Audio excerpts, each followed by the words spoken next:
Hey guys, my name is Derek and today I'm here with my friends. Hi, I'm Oliver.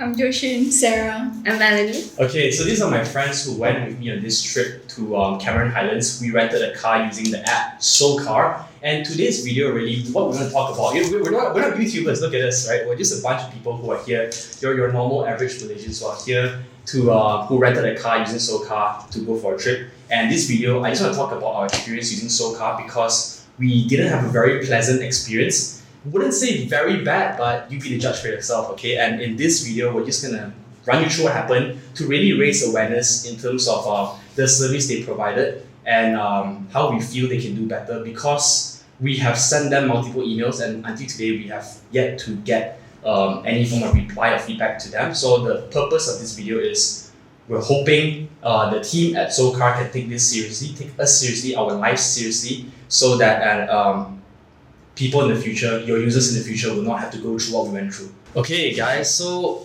let's just talk a little bit about what happened in our trip, right? Because we started off with who planned this trip in the first place?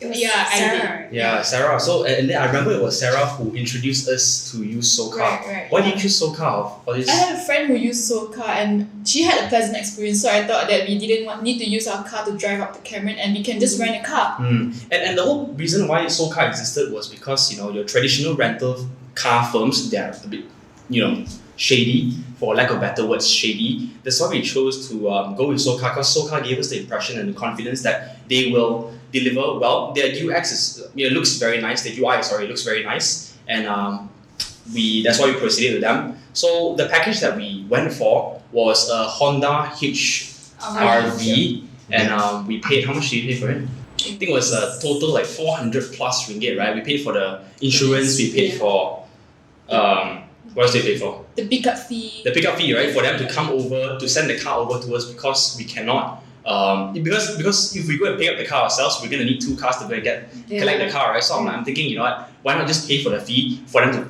send the car over to my place and I just drive. So we paid for that fee and also for the pickup fee for when I'm back from the trip.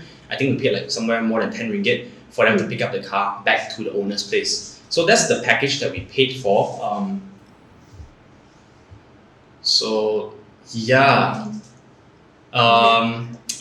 And we got the car on the day itself, right? Like when we were going to Cameron, and we just got the car in the morning itself. Yeah. And then we started our journey around 8:30.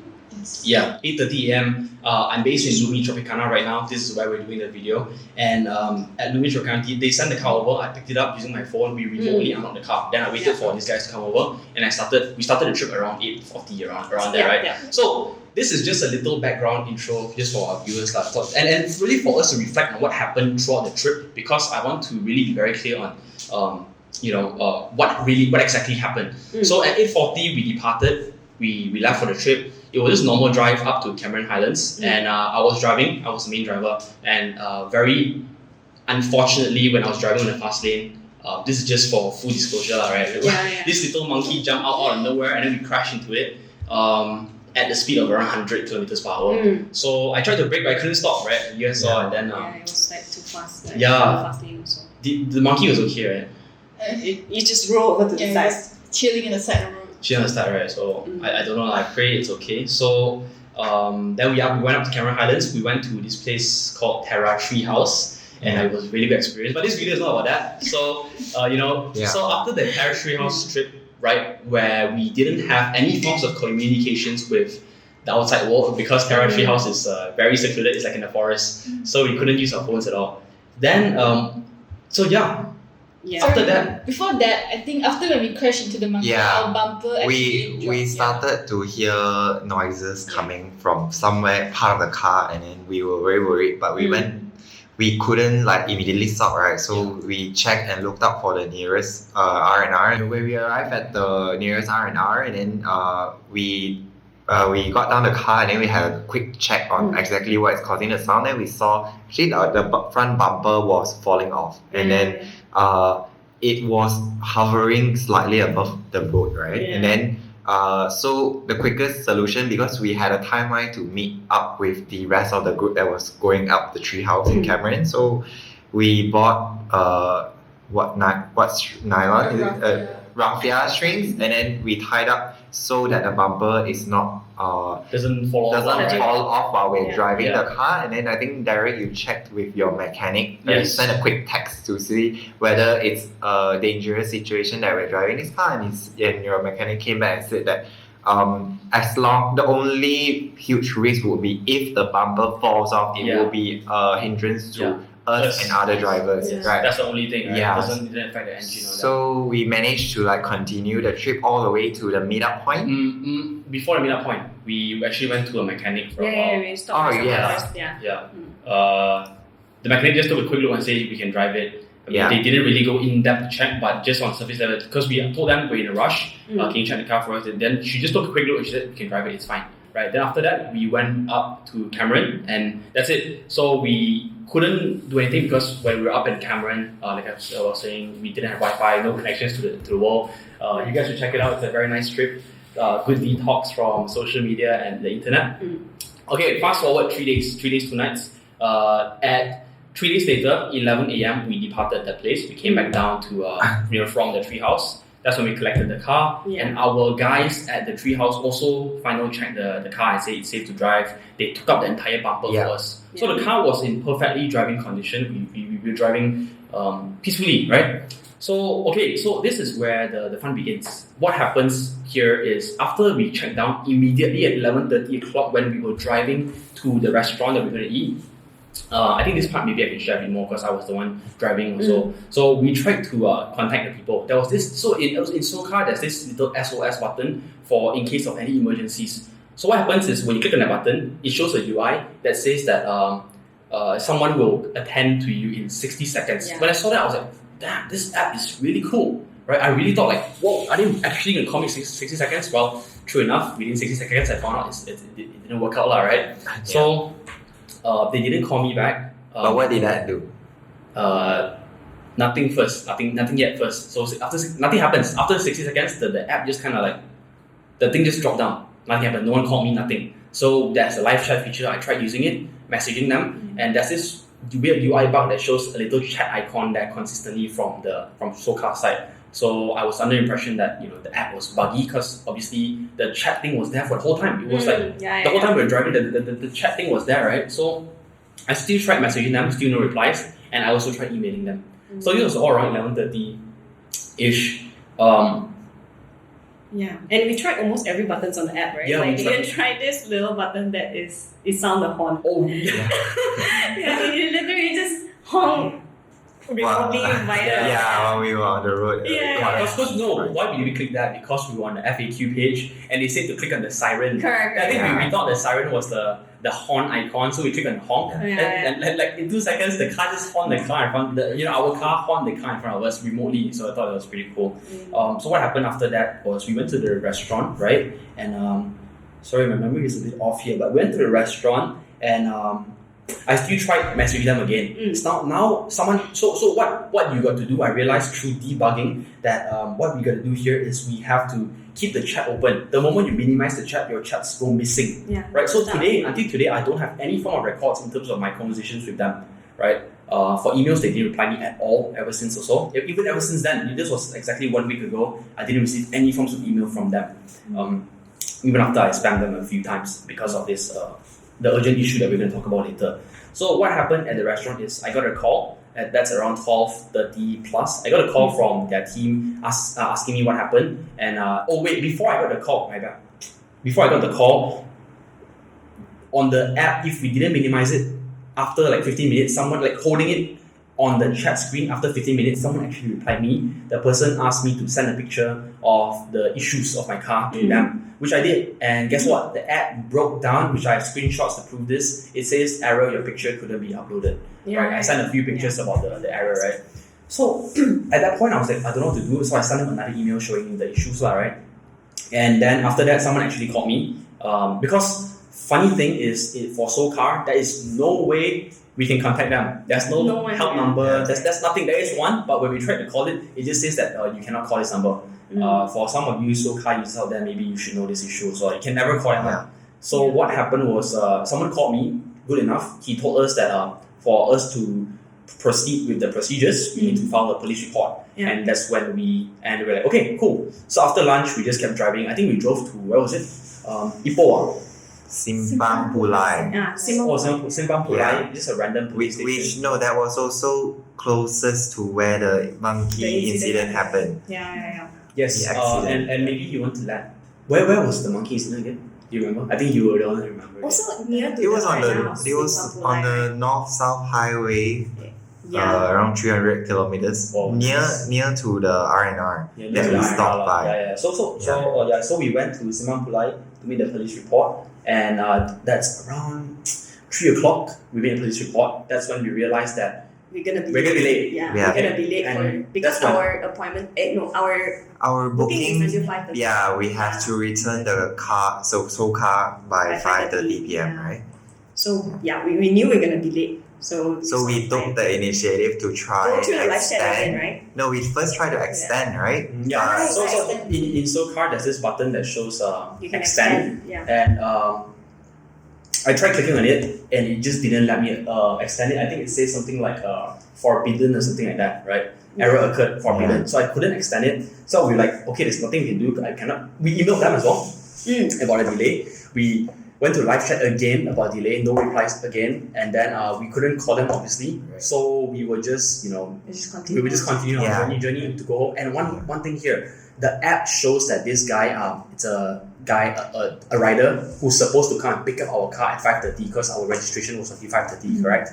So this guy, we felt bad. We didn't want him to wait for us. We called him. Guess what? He said, "Oh, tak ada lah," which translates to, "Oh no, there's no booking on Socar Right. for him." Yeah. Which means the Socar app was bugging out, and it's showing that this guy will pick up at 5:30. We wanted to call him to tell him that, do not come in, do not waste his time, right? And he said, "Oh no, there's no order for me as well." Right. So what's his name? This guy? Nasri. Nasri, Yeah. right? Very nice, right? Yeah, he was also very nice because he sent a screenshot of his booking today that he's supposed to pick up Yeah. what car and stuff, and It was around 10 p.m.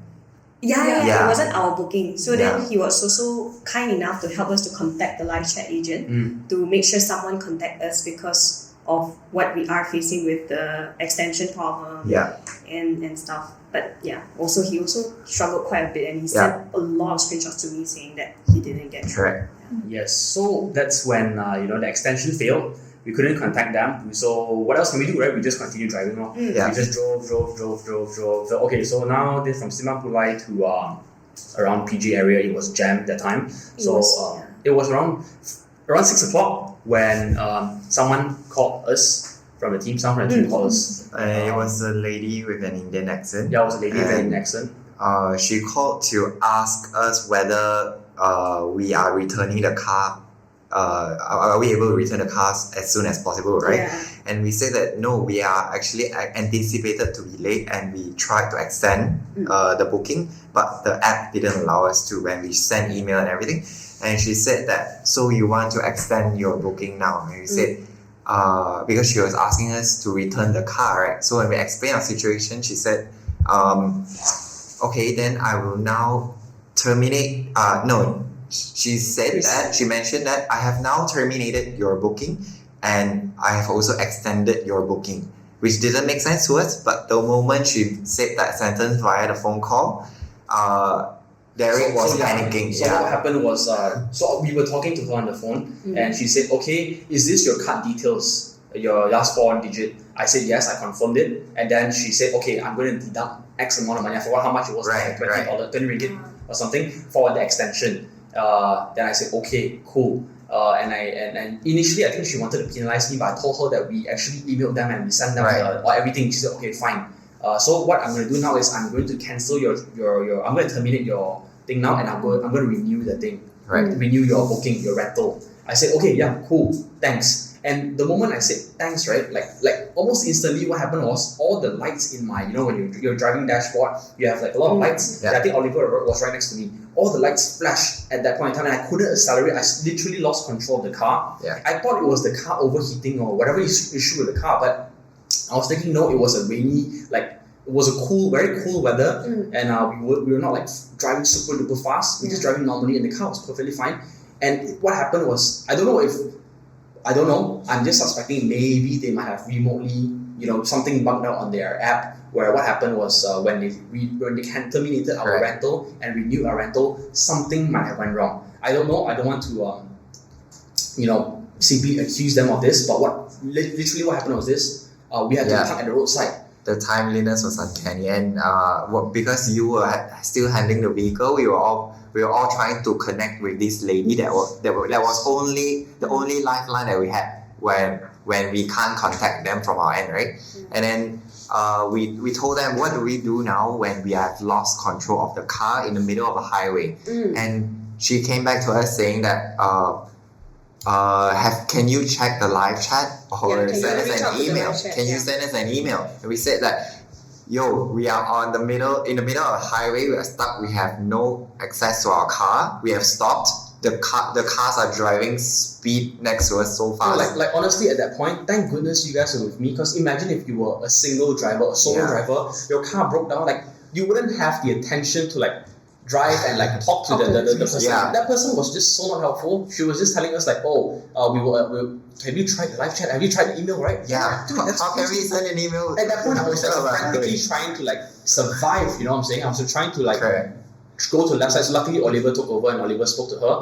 Which what did she say after that? She told us that she will check the email that we have sent, which we emphasized that we did. But we said that, what can we do right now? We need help now. And she said that, I will call you back in 5 minutes. Yes. And that call never came. Yeah, long story short, it didn't come. So we parked by the roadside. We could not shut off the car. When we shut off, we tried. So the Honda HR-V is pretty cool. They have the remote. There's this push to start button to start your engine. So I tried offing the car, I couldn't off it. And all the lights were flaring like that.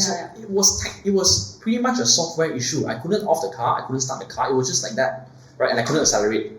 Obviously, I couldn't I brake. think to add on, right, the reason why we suspect that it could be their Socar system is because of how Socar works. It's contactless, right? There's no key. Exactly. So when we first got the car in there, you had to every time you want to operate the car, you unlock it via the app, right? Yes, correct. I had to take the app to unlock it. So that's what led us to have this suspicion that something bugged out on their system, and they somehow, I really don't know how. I might be wrong on this, so don't quote me on it, but I feel it's, might be them. That's why I'm hoping the Socar team can clarify on this. We really like to know, because it was really dangerous. So to expand a little bit on how it was dangerous, what happened was we parked the roadside. Imagine the highway. Which highway was this? North-South highway. Is this still the North-South highway? Yeah. We were stuck on the North-South highway, and we were stuck on the roadside. So imagine all the cars were flying very fast. And so what happened was, after we were stuck in the car, we couldn't restart the car, right? We were just sitting there. We literally were just sitting there. We couldn't call them. We couldn't email them. We were sitting in the car, and every time a car drove by, I could literally feel my car being pulled. Physics stuff. I don't know what. Maybe some of you physics guys can help me with this. But whenever a large car drive past fast, the entire car felt like it was getting pulled together. And I was like, at that point, all five of us, we were super panicky already. Then I was like, hey guys, I think it's safer if we get out of the car. Yeah. So I don't know if it's a wise decision or not, but we got out of the car. We stood by the roadside with a lot of very long grass and all that. But we felt like the risk of us standing out there, the risk of us staying inside the car outweighs the risk of us standing outside. So we just went there and stood there anyway. So when we were standing there, what happened was, I am frantically trying to contact Socar.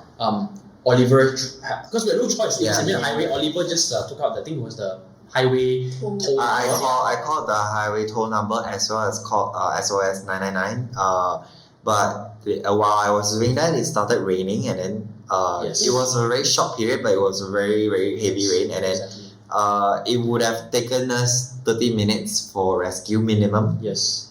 And so at that point, so I think it was so sad to see, because I think the three of them, Joshin, Oliver, and Mel, you guys were three of you sharing one little umbrella under the. We were so unlucky. It was raining. The rain just we were standing outside for I think it was a solid 10 to 15 minutes, right? Then it started raining heavily, and for me, I didn't have. I have a raincoat, so I went to the back of the car to look for my raincoat. But honestly, at that point, it was so scary, because the cars are flying so fast from behind, and guess what? The car that came with Socar didn't have the the emergency lights, the cones. Where when your car breaks down, isn't this a legal requirement, a basic legal requirement to have those kind of cones inside your car, just in case your car breaks down. Don't know if you guys know what I'm saying, right? The cones, people can see you from afar, right? And there were like so many huge trucks driving past so close, and a lot of vehicles were also honking us because they were trying to tell us it's dangerous. Yes. So there was nothing that we could do.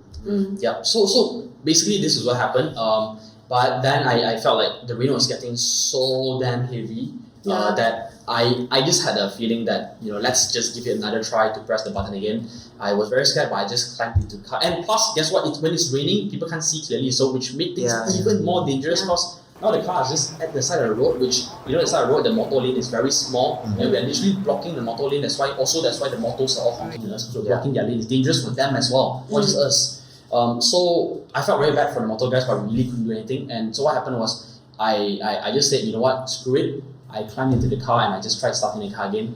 Even though all the lights were still flaring, somehow it was still flaring, but I just tried pressing it, and guess what? This time the car shut off. Yeah, it shut off. So oh shit, there's hope. It shut off. I tried on it again. I switched on. That's when this was around 6 o'clock ish plus already, 6:20 ish. I told them to get on the car, and then that's it. So we survived this part of the drama, and honestly very happy. Nothing happened. Until now, still no response from Socar's team or anyone involved, right? To any of our emails, we sent a very long email to them, but we'll talk about it later. So guess what, guys? That's not the end, right? That's not the end. When we finally survived this ordeal and we arrived at PJ at around 8 p.m. Lumi, in Lumi, where we departed from, 8 p.m. already, and we were like so tired, but another saga begins. So this is when remember the guy we saw, what's his name again? Nasri, the rider. He is completely innocent. Just want to make it clear. Nasri is just a rider working with Socar to help send the cars and pick up, you drop off the cars. So the app clearly shows in the UI that at 7:30 p.m. Nasri will pick it up from us. And obviously we called Nasri. Nasri was like, oh, tak ada lah, saya tak ada booking macam ni. We were like, oh, can you show me? Okay, to translate, Nasri said that there is no such booking. So we said, hey, can you send us a screenshot to make sure it's not Nasri's fault? And Nasri said no, because he is confirmed that he has a few Grab appointments. He's doing Grab delivery or something like that. So he is not in charge of our Socar. So at that point, we were like, okay, what do we do now? Because my car is parked in Lumi at 8 o'clock at night, and Lumi requires them to have a tag to come inside. Yeah, they can't come inside. It's a private residential. Yeah. So at 8 o'clock, we couldn't go for dinner because we didn't know how to return the car, and we were afraid that later, if we kept that longer, they're going to charge us for more extensions, which I kind of think they did, but at this point, I didn't bother anymore. I can check again. What I know is, on top of the 450-ish that we paid, there were a few surcharges after that on my car, right? So what happened is I think this is where Mel can share her side of the story. How we got in touch with your company. Because I was also then contacting. So happened that I have a friend who works in Socar. So upon the incident that we had in just on the highway, because the car broke down, right? And I just couldn't stand it. I think it's worth to at least let them know what happened.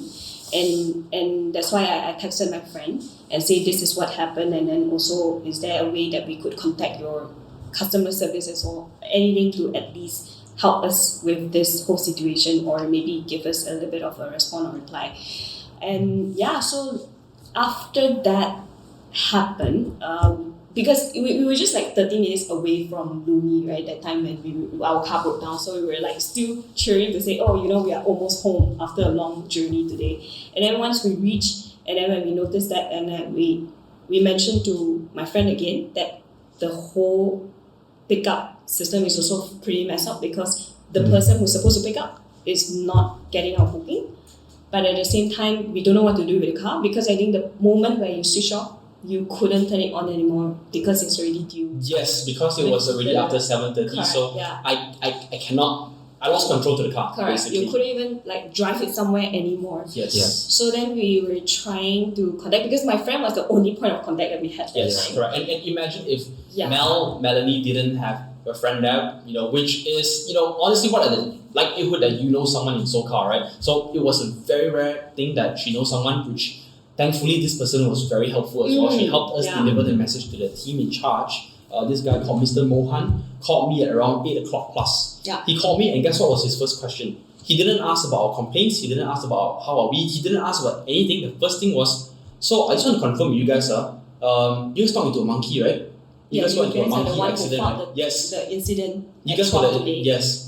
Okay, cool. That's all I want to ask. That's all he said. So I was like, what? We went through so much. We sent you so many emails, and this is the only thing your customer service team wants to follow up on, right? So I don't know what he was up to, but so I asked him, what's the procedures to return the car? At that point, I was just so tired. It was a long trip, and we went through so much. We just wanted to rest at that point, right? But Mr. Mohan was like, oh, we have no riders at this point in time to pick up your car. And at that point, the five of us, we were like, okay, so we paid for it but what do to we pick do? up, right? Yeah. And they said they were going to come at 7:30 by Mr. Nasri, which is not Mr. Nasri's fault, but the app basically bugged out. Right. Mr. Nasri didn't come. We were not notified about it. It was just a complete mess. And then Mr. Mohan told us that at 8:30 o'clock latest, he will give us an update. Then I was like, what update do you mean by update? Because I want to know, what's the time? Give me a specific time. He said, I'm sorry, his reply was, you know what? He didn't even apologize. No one apologized to us until today. No one apologized. He didn't apologize. He just said, I really can't do this. I can't do anything because we have no riders at the moment. Yeah. I'm like, okay, what am I supposed to do, right? So I was like, I asked him, so how? Because I need to go for dinner right now. He was like, go for dinner lah. In that tone, that exact tone, go for dinner lah. I was like, yeah, but how is someone going to pick my car? Oh, we don't need you to be there. Just drop your car at wherever, and we'll ask someone to go pick it up. Don't worry about it. Just drop it everywhere on the roadside. It's okay. I was like, number one, how does that make any sense? Because if anything happens to the car, it's going to be on me. I have to hold the responsibility of the car screwing up. That's number one. And number two, it's stuck in a residential exactly. area. It was stuck in a residential area where I can't just leave it in my parking lot and you come and collect it, because you obviously can't. You're just going to be wasting your rider's time, because if I go out for dinner or something, I'm not in, the guy will just be, Correct. waiting outside, and I don't want to waste someone's time like that. Yeah. So but we decided anyways that Mr. Mohan wouldn't update us anytime soon, because it was around 8 o'clock plus already and we were very hungry, and Mr. Mohan said 8:30 also not guaranteed. He told me up front. I said, is 8:30 guaranteed? He said not guaranteed. Then I was like, okay, so just keep me posted lah. So we went for dinner. Okay, and maybe now you want to share more on this part. We went for dinner. This was around 8:20ish. We went for dinner. We had Thai food at the time, very good food. Then I think I continued texting my friend, because she was the Yes. main point of contact where Mr. Mohan started contacting us. Yes. Otherwise, it wouldn't be anyone who contacted us, right? Right. And it was just more of that. I continued just telling her what happened between the conversation we had with Mr. Mohan, to say that it wasn't helpful at all, because we actually paid for the extra service to get people to pick up. And at the end of the day, we just have to bear with it, because we don't know what to do with the car, and the only thing we could do is just to park somewhere. I mean, again, it's also then, thankfully for my friend, she at least then contacted us with this Mr. Mohan, and she was also telling me the practice of Socar is more of where the rider is not working directly with them. They actually engage someone like a third party to have all this rider to get the car. So it depends whether there will be riders available at that point of time to pick up the bookings. So unfortunately, at that point of time, because it's Sunday night and it's also a little bit more packed on the schedule, that's why there might not be a lot of riders available. Which we understood. That's why in the end, as we were having dinner, I said, you know what, screw it lah. Never mind. I will just sort it. So regardless if they come at 10:30, 11:30, or they come the next morning, I'm just gonna settle this car for them. Because imagine if the next morning I have to go to work, how am I going to send the car to them if I'm at work? You know what I'm saying? So I said, you know what, I'll settle it on my side. I will just settle it. I told them to go back first lah. So the four of them went home, and then Mr. Mohan still did not follow up until around 9:30ish, where I had to follow up him. I was like, any updates, Mr. Mohan? And then he told me that, okay, someone will be contacting us, and they found a rider already, which is good. I was very happy. I waited for another half an hour, and he called me. He said they got a rider, and a rider will come and pick it up within the next 1 hour, I think. He said, so that was 9:30, and then he said within the next 1 hour, someone will come pick it up. So by the time these guys, my friends, the four of them left at around 10 o'clock ish, I was on my own already. Then at that point, at 10 o'clock, there was no updates from Mr. Mohan whatsoever. I had to call him. Sorry, I think I texted him or something. I had to contact him. Then he got back to me saying all he did was he just sent me a guy's phone number. So I had to call that guy, which is a very nice guy as well. I've forgotten his name, but he's a very, very nice guy. This guy is just a rider. He doesn't know what happened to us whatsoever. He said, sorry bro, I can only come at 11:30. At that point, it's 10:30 already. I really needed to sleep because the next day I had to work, and because I don't have to deal with this because honestly I shouldn't have to deal with it. I want to sleep already, right? So he said he can only come at 11:30. I said okay lah, no worries. It's just would be great if you come earlier because the team told me that you're gonna come at 10:30 initially. Then this very nice guy said, oh shit, I didn't know that. Let me come right now ASAP. Give me 15 minutes. This guy literally left his place, came straight. Really within around 15-20 minutes, he came. He took a Grab over, and then he took the car up, picked it up, and left. And the car was in perfect driving condition. So the car was literally nothing wrong with the car. Right.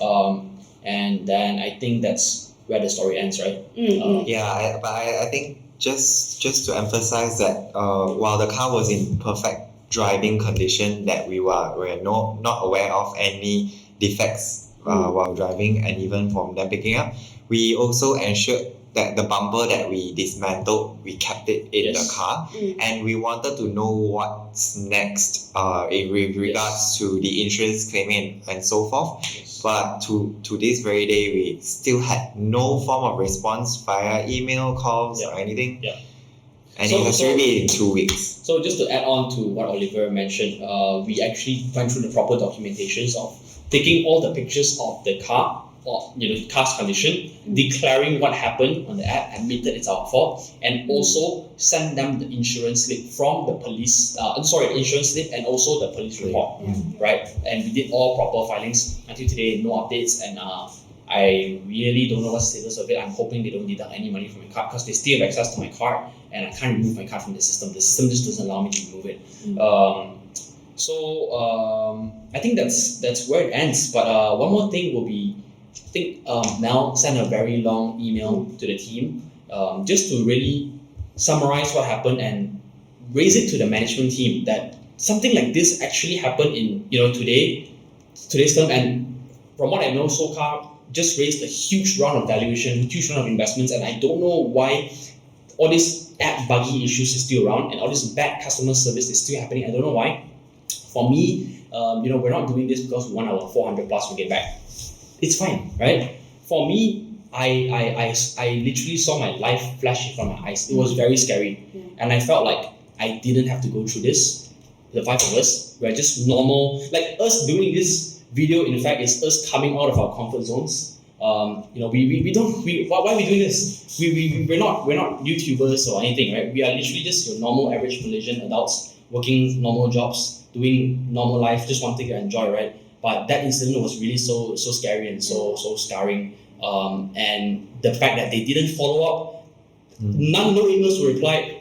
The insurance claim, I don't know what happened to that. I hope it's good. Nothing whatsoever. Nothing. Customer service who said 5 minutes, and she was our only hope. She knew our car stopped in the middle of the road. She was the only hope, middle of a highway. Imagine that, right? She was the only hope. Nothing. Then Mel, I think a few days later, Melody sent a very urgent email. I think the headline was very good. Mel did a very good copywriting for it. She said something like life-threatening incident, like in all caps and an exclamation mark.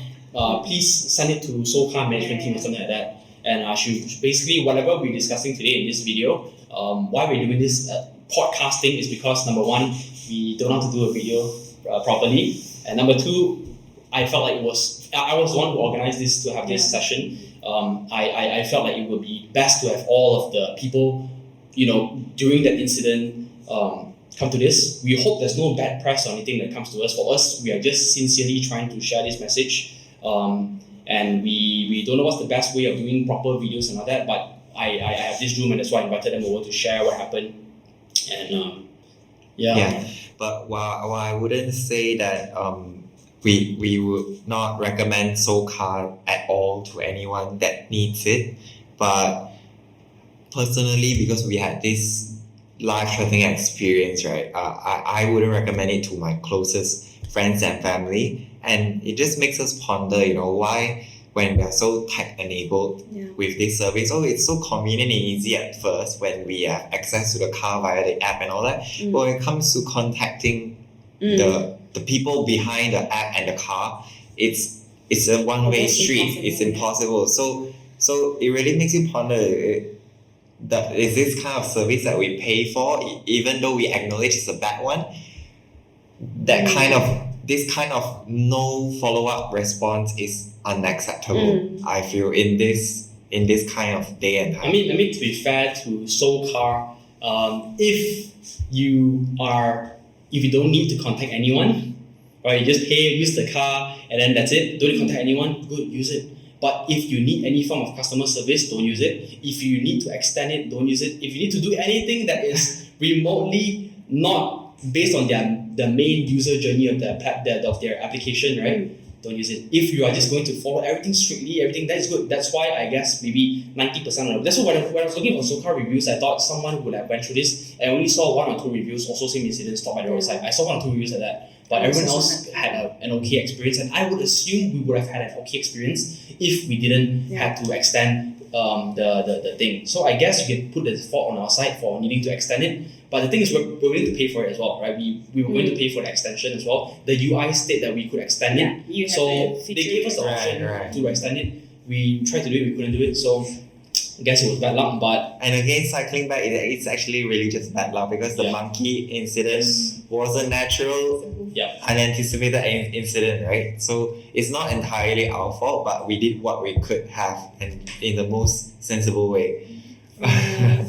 So guys, I guess it was a good trip, right? It's a good chill trip. So this incident really, like, our stress levels were like, you know, the whole trip, the whole point of that trip was for us to go there, chill, detox from like work and social media, completely go missing. And then now we came back and then like our stress levels were all too high. The trip was good, but the journey was bad. Yeah. I know. But I think one thing about this is also then when you think about it as us when we look at technology and stuff, right? That is also something that we need to acknowledge is that when you are driving on a highway, the line and the connection is essentially bad and is not as strong as what we would expect it to be. Imagine we were in Cameron, we couldn't even we really wanted to report the case of the incident of the monkey to Socar, but we couldn't. And I mean, to a certain extent, there are certain places then when you're on highway, you don't necessarily rely on live chat itself. That's just probably something even not just for Socar, I'm sure then for a lot of the companies out there, they are also considering such feature. I think maybe worth to take note of this experience that we had. It isn't just applicable all the time.